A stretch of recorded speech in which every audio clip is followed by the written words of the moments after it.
Nizier Filitoga, bonjour. Bonjour. Nizier Filitoga, vous êtes d'origine wallisienne, retraité de la gendarmerie après 30 ans de service. Vous êtes diacre dans le diocèse de Nouméa depuis près de 15 ans et vous êtes membre du comité des sages. Cela fait bientôt 7 semaines que les violences ont débuté en Nouvelle-Calédonie. Jusqu'alors, elles étaient concentrées sur la ville de Nouméa, mais depuis quelques jours, elles gagnent la Grande Terre et les îles Loyauté. Est-ce que vous pouvez nous raconter ce que vous vivez et ce dont vous êtes témoin depuis le 13 mai 2024 ? Bien, avant de répondre à votre question, je voudrais tout d'abord présenter toutes mes condoléances à toutes les familles qui ont vécu ces moments difficiles, cette épreuve douloureuse, le départ d'un être cher, toutes les familles endeuillées, tous ceux qui sont dans la souffrance. C'est un moment particulièrement difficile à vivre. Et j'en profite de cette opportunité pour avoir une pensée particulière pour tous ceux et celles qui ont perdu un travail, ceux qui aujourd'hui se retrouvent au chômage et toujours dans l'incertitude du lendemain. Pour répondre à votre question, ce qui m'a marqué au début des événements, c'est que dans cette paroisse, dans cette église même de Saint-Jean-Baptiste, nous avons accueilli plus d'une trentaine d'hommes et de femmes, des personnes de la rue, des sans domicile fixe, qui sont venus se réfugier. Ici, dans cette paroisse, nous les avons accueillis. Et à travers ce geste, on s'est rendu compte combien notre pays était malade. Et autour de cela, il y avait beaucoup d'élan de solidarité, de charité de la part des paroissiens, des bénévoles qui ont apporté leur contribution. Et ça m'a beaucoup marqué. Et en même temps, dans la première semaine, je me suis rendu avec ma fille dans un quartier au nord de Nouméa pour apporter des vivres à des familles isolées. Et il a fallu traverser des barricades. Et lorsqu'on est arrivé, il y avait quelques dames, maman qui étaient là. Et ils nous ont quittés, bien sûr, dans l'angoisse, dans la peur. Et on leur a demandé ce qu'ils avaient besoin. Ils nous ont dit qu'ils avaient peur et qu'ils avaient besoin de nourriture. On leur a donné tout ce qu'on avait dans la voiture. Et au retour, sur l'une des barricades, il y avait une petite fille qui s'amusait auprès des cendres d'une voiture en calcinée et à côté, il y avait sa maman. Et je me suis arrêté à sa hauteur pour lui demander ce qu'elle avait besoin. Elle m'a dit « Monsieur, j'ai faim ». Et là, ça m'a touché. Je me suis dit « Mais comment cela se fait-il dans cette île du Pacifique, ce pays, l'un des plus riches du Pacifique, comment on en est arrivé là ?» Et ce qui m'attriste dans cette crise sociétale, qui aujourd'hui est une catastrophe humanitaire, ce sont les petits gens, ce sont les pauvres qui payent le prix cher. Et nous ne sommes qu'au début. Après le père Roch Apikawa, vous êtes le deuxième homme d'église que l'on rencontre. Pour ceux qui nous regardent de loin, par exemple depuis la France, est-ce que vous pourriez nous dire quelle place occupe la religion en Nouvelle-Calédonie, dans son histoire et dans votre communauté? On dit que les trois piliers de la société calédonienne sont la coutume, la religion et l'État. Et cela s'explique puisque la coutume a toujours existé sur cette île. L'évangélisation est arrivée en 1840 sur l'île des Pins avec les teachers, les protestants, sur l'île de Maré, de Lifou en 1842-43 et sur Balade à Mahamat, sur les rives de Mahamat, où les premiers prêtres maris sont débarqués. Et c'est au pied de ce banyan qu'il y a eu la première messe, le 24 décembre 1843. Naissance de fête commémore la nativité du Seigneur, mais en même temps la naissance de l'évangélisation en Nouvelle-Calédonie, pour nous catholiques. Et je crois que c'est un signe fort. C'est qu'à travers les gestes de paix que deux hommes ont osé poser et qu'on fête aujourd'hui, le 36e anniversaire, entre cette poignée de main, un 26 juin 1988, entre deux hommes, Jean-Marie Tjibaou, catholique, et Jacques Lafleur, protestant, politiquement opposés. Mais qu'est-ce qui les a unis ce jour-là? C'est cette flamme de ce baptême qu'ils ont reçu. C'est cette lumière de l'Esprit Saint, l'Esprit de Pentecôte, l'anti-Babel, qui a permis cet acte de paix. Et aujourd'hui, on ne peut que se réjouir de cette poignée, mais ça ne suffit pas. Ça ne suffit pas. Aujourd'hui, il y a encore trop de souffrance.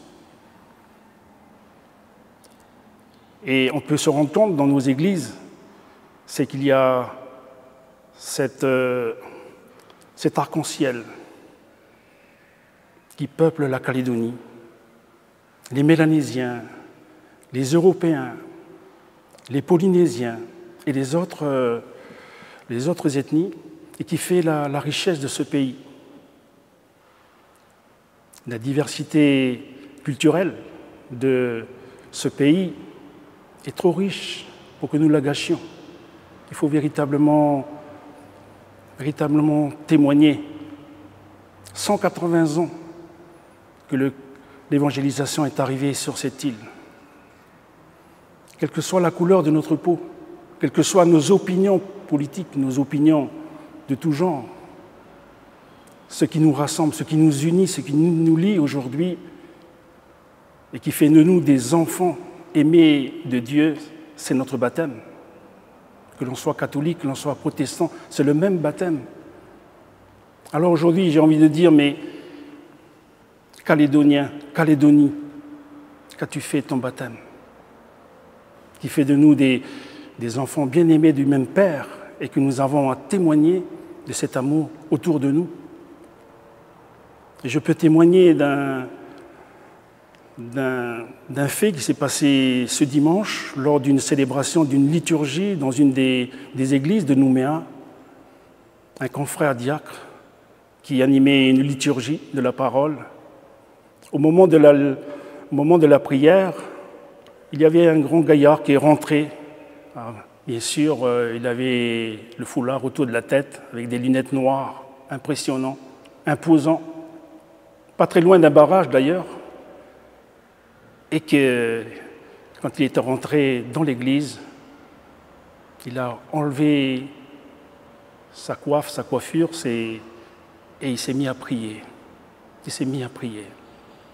Puis avant la fin de la célébration, il a rejoint la barricade. Mais pour dire qu'au fond de chaque être humain dans ce pays, il y a ce feu, il y a cette flamme qui nous unit tous, la flamme de Dieu, la flamme de l'Esprit Saint, la flamme de la fraternité, de l'unité. Le vivre ensemble, il parvient à survivre à ce que l'on traverse? À travers le comité des sages, nous avons rencontré plusieurs communautés, plusieurs associations.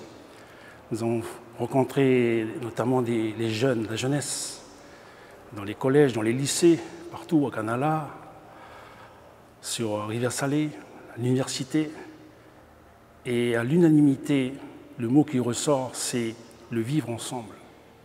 Le vivre ensemble. Il y a véritablement ce désir, cette volonté du vivre ensemble. Elle se vit déjà dans les îles, elle se vit déjà en brousse et un petit peu dans le sud.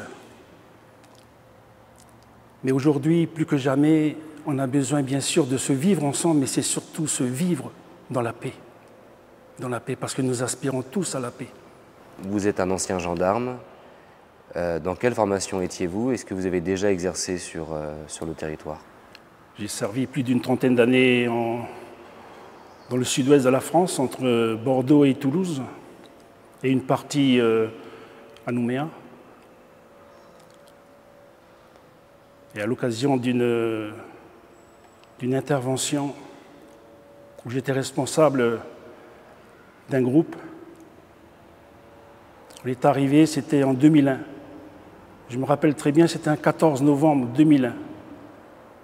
sur un barrage qui a été érigé à l'entrée de la mission de Saint-Louis. Et là, il y avait des affrontements. On entendait des noms d'oiseaux de part et d'autre, des hommes armés, plus de 400 de part et d'autre, autour de ce barrage. Je me suis rendu près des responsables coutumiers de la communauté wallisienne et futunienne vivant à l'Ave Maria pour leur demander d'enlever le barrage. Parce que ce jour-là, il y avait le baccalauréat à Nouméa. Et ils m'ont tourné le dos. Ils m'ont dit « Dégage ». Je suis revenu dans la voiture de commandement. Qu'est-ce que j'ai fait? J'ai saisi mon chapelet et j'ai prié. Et quelques temps plus tard, quelqu'un est venu me dire « Nisier, va voir tes compatriotes ». Et là, je suis remonté à nouveau sur le barrage et j'ai supplié les responsables coutumiers qui étaient présents sur les lieux et je les ai suppliés. Mais mon message était inaudible. Il y avait de la fumée sur le barrage. Je suis monté sur le barrage en feu. J'ai fait dos aux Mélanésiens de la tribu de Saint-Louis et j'ai fait face à la communauté wallisienne et futunienne. Et je leur ai parlé dans mon dialecte en leur suppliant d'enlever le barrage parce que derrière moi, il y a des enfants qui attendent pour aller passer le baccalauréat aujourd'hui et que l'avenir du pays, c'est pas dans la rue, mais c'est à l'école. Et que derrière moi, il y avait des personnes dialysées, des ambulances qui attendaient au niveau de la TI pour passer. Mais j'ai supplié le ciel. Et à un moment donné, j'ai entendu un mot en wallisien, « vete », en démente.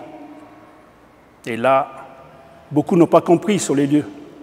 Et ils ont démonté les branchages de jamblonniers qui brûlaient. Et derrière moi, il y avait le barrage édifié par les Mélanésiens de Saint-Louis qui ont enlevé également par sympathie. Et tout le monde s'est assis sur la route. Les bus sont passés, les ambulances ont pu rejoindre Nouméa. Et là, je me suis dit, merci Seigneur. La puissance de la prière. Et je crois qu'aujourd'hui, on ne peut rien faire sans la prière. Il n'y a pas d'avenir sans Dieu. Dans ce monde que nous traversons, dans ces mondes de ténèbres, où la haine et la violence dominent, à travers les réseaux sociaux, à travers tout ce que l'on voit, plus que jamais, il nous faut ce temps de silence. Il faut cette humilité de cœur pour aller à la rencontre de l'autre et parler. Dans nos coutumes, on présente souvent la natte. Souvent, elle est roulée, la natte. Je crois qu'aujourd'hui, il faut dérouler cette natte. Et que chaque communauté de ce pays prenne un petit bout pour que l'on puisse tous se retrouver au centre pour parler. Parce qu'on est fait pour parler. La devise de ce pays n'est-elle pas terre de parole, terre de partage? Eh bien, il faut maintenant passer aux actes. Que ces mots-là ne restent pas sur le mur d'un bâtiment ou sur le bout de nos lèvres, mais que véritablement, que ce soit des mots, des actes, que l'on pose des actes. Et cela me renvoie à ce verset dans Saint Jacques qui dit ceci: si tu dis que tu as la foi, mais tu n'as pas les œuvres, les actes, ta foi est une foi morte.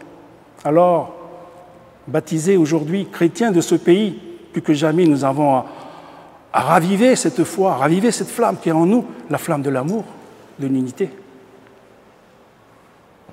Vous connaissez le niveau de violence auquel doivent faire face vos anciens collègues des forces de l'ordre aujourd'hui. Il y a de nombreux blessés parmi eux. Quelles pensées vous pourriez leur adresser?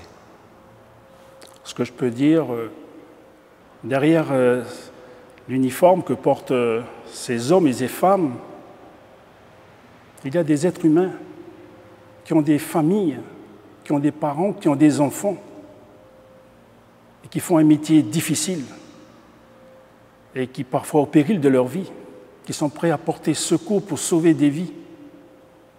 Sans oublier bien sûr les ambulanciers qui bravent les barrages au risque de prendre une balle perdue eh bien, je peux dire aujourd'hui qu'ils méritent le respect, qu'ils méritent notre reconnaissance et notre soutien. Et à travers cette violence qui se déchaîne aujourd'hui dans notre pays,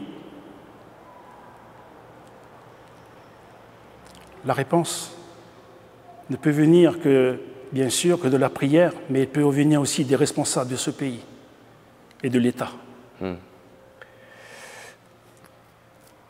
Justement, selon vous, comment est-ce qu'on en est arrivé là? Vos confrères du comité des sages, Rankapikawa et Taïba Ifa, nous ont donné plusieurs clés de lecture, parmi lesquelles les inégalités sociales, un certain passage en force de l'État aussi, un manque d'impartialité. C'est quoi votre point de vue? Le comité des sages, à l'origine de sa création par le Premier ministre Édouard Philippe, en 2017, avait pour mission de veiller aux campagnes référendaires, aux 3 campagnes référendaires, et également au référendum, dans le bon déroulement, dans le respect des paroles, des prises de parole des uns et des autres. Malheureusement, aujourd'hui,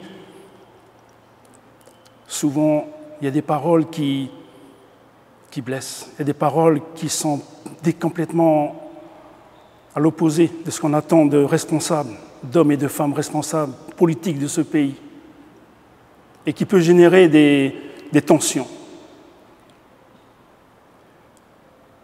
Il est de coutume en Océanie, dans le monde océanien comme dans le monde mélanésien, que la réconciliation et le pardon sont deux concepts essentiels, fondateurs de la vie. Et que ce sont 2 symboles, certes, mais qui sont importants. Et que l'État doit s'appuyer sur cette dimension pour entreprendre une démarche de réconciliation, une démarche de pardon. Ce pays a été marqué par des conflits, par des guerres. Trop de souffrance. Trop de souffrance. Aujourd'hui, l'acte de la prise de possession qui a été remis en 2018, il me semble, à l'occasion de sa première visite en Nouvelle-Calédonie, le président, cet acte a été mal compris parce qu'insuffisamment préparé. Et on n'a véritablement pas compris le message. Ce que vous nous dites, c'est qu'il faudra de la part de l'État un geste de pardon? Il faut un geste de pardon à l'égard du peuple kanak. On ne peut pas avancer dans la vie avec des non-pardons, avec des non-dits. Il faut poser un acte fort. Compte tenu de la situation dramatique du pays, et pour stopper l'hémorragie, il faut une parole de guérison. Bien sûr, nous avons la prière. Et dans toutes les églises, des temples, on prie. J'ai pu voir dans l'un de vos reportages à Gélima, où une communauté s'est mise en prière. Partout, il y a des petits foyers de lumière pour prier pour la paix. Parce que la paix aura le dernier mot. Et cet élan de générosité de part et d'autre, partout on voit ces initiatives. Eh bien, n'est-ce pas la présence de l'amour? N'est-ce pas quelque part la présence de Dieu qui agit? Aujourd'hui, je vois des gestes de partage, des visites. On se dit bonjour maintenant. On s'efforce. Il faut dépasser cela. Et regarder l'autre comme un frère, comme une sœur.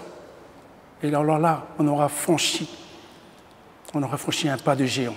Voilà le défi pour nous aujourd'hui. Est-ce que vous pensez que les hommes et les femmes de ce pays arriveront à se pardonner tout ce qui s'est passé? J'ai confiance. J'ai foi en la capacité, en la résilience des hommes et des femmes de ce pays. N'oublions pas qu'après les événements des années 80, au lendemain, la haine, la violence, la vengeance ont fait place à la réconciliation, au pardon, à la paix. On a cette capacité de rebondir. Nizier Filitoga, merci. Merci à vous.